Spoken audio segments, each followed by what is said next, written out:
بسم اللہ الرحمن الرحیم۔ ہم تیز ٹی وی کی جانب سے آج ہم فیصل آباد علامہ اقبال کالونی میں موجود ہیں۔ ناظرین، ابھی آپ نے بہت خوبصورت فن پارے دیکھے ہیں۔ اب ہم آپ کو ان فن پاروں کے خالق بختیار علی صاحب سے ملوائیں گے۔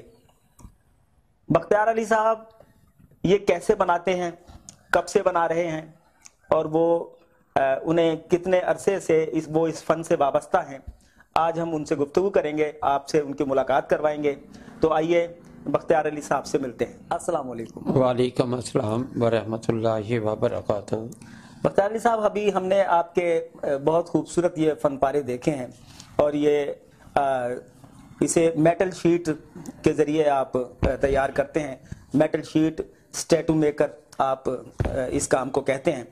تو ہم آپ سے یہ جاننا چاہیں گے کہ یہ اتنا خوبصورت فن جو ہے یہ آپ نے کہاں سے سیکھا؟ یہ فن تو مجھے میرا بیسیکل تو استاد رب جل و جلالہ ہوا ہے، ماشاءاللہ۔ تو انہی کی وساطت سے میری ذاتی ریاضت کی وجہ سے ورک کرنے کے ناطے سے اللہ تعالیٰ نے یہ مجھے علم دیا ہے۔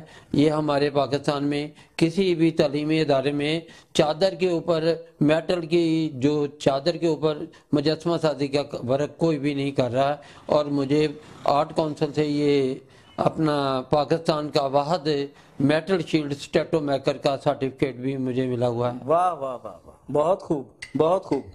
تو ہم تو خود بہت متاثر ہوئے۔ تو اس کے آپ کیا سمجھتے ہیں کہ اس فن کی جو شناخت ہے یا اس کی شہرت ہے دنیا بھر میں ہونی چاہیے اور اسے فروغ پانا چاہیے؟ بات یہ ہے کہ جو تہذیبیں اپنے اکابرین کو یاد رکھتی ہیں، جیسے ہمارے ملک میں آثار قدیمہ کے جو نوادرات ملے ہیں، وہ اس اپنی جو نسلوں کو ایک یاد کو تازہ کرتے ہیں کہ یہ اتنے پرانے یہ نوادرات ہیں، یہ فلاں قبیلے سے ان کا تعلق ہے۔ تو اس ناطے سے جس نے ہمیں یہ پاکستان دیا، جس نے یہ لا الہ الا اللہ محمد رسول اللہ کے نام پر ایک واحد اسلامی مملکت کا وجود ہمیں دیا، تو ان کے اور ان کے رفقا کے اگر ہم اسٹیٹو نہ بنائیں تو کس کے بنانے ہیں؟ بہت خوبصورت بات کی آپ نے۔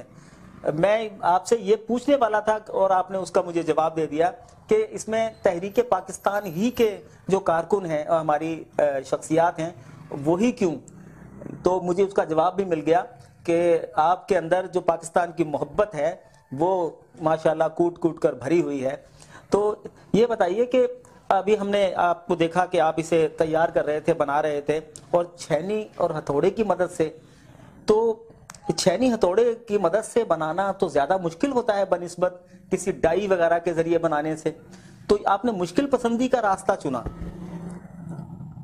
سب سے بڑی بات یہ ہے کہ یہ چادر جو ہوتی ہے نا، یہ چادر پلین ہوتی ہے جی۔ اس کے اوپر جب اس کو اسٹیٹو کو بنایا جاتا ہے نا، پیچھے سے کبھی چھنیا تھوڑوں سے اس کے فیس کو ابھارا جاتا ہے، کبھی اوپر سے اس کو دبا کر اس کو بیلنس کیا جاتا ہے، اور یہ اسٹیٹو بنانے کے دوران تقریباً ایک بہت ٹائم ورک لگتا ہے جو 3 مہینے کے قریب ایک اسٹیٹو بنانے میں لگتا ہے۔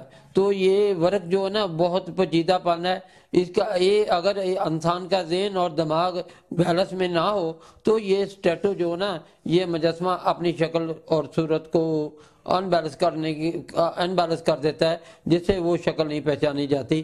اس کو بنانے کے لیے بھی دماغ اور دل کی محبت ہونا ضروری ہے۔ تو بختیار علی صاحب، میں نے دیکھا کہ یہ تو سارا کچھ بڑا مہنگا ہے، تو یہ جو آپ کا فن ہے اس میں تو لاگت بہت زیادہ آتی ہے، کیا یہ بات درست ہے؟ بات یہ ہے کہ لاگت سب سے بڑی بات تو لاگت کی ہے یہ کہ 3 مہینے میں یہ تیار ہوتا ہے۔ 3 مہینے میں؟ 3 مہینے میں یہ ایک تیار ہوتا ہے اسٹیٹو۔ اس کو بنانے کی جو محبت ہے وہ مجھے صرف اسی بنا پہ ہے کہ مجھے یہ لالچ اور تما نہیں کہ میرا کتنا وقت ضائع ہو گیا، کیونکہ اصل صورتحال یہ ہے کہ جو ہمیں یہ وطن عزیز قائد اعظم محمد علی جناح نے دیا اور اس کے رفقا نے ان کے ساتھ مل کر یہ پاکستان بنایا، ہم ان کا اگر شکریہ بھی ادا کرنا چاہیں تو ہمارے پاس الفاظ نہیں ہیں۔ سبحان اللہ سبحان اللہ۔ آپ کے جذبے کی سر جتنی بھی قدر کی جائے یہ کم ہے، کیونکہ آپ کا جو مقصد ہے وہ ان لوگوں کو خراج عقیدت پیش کرنا ہے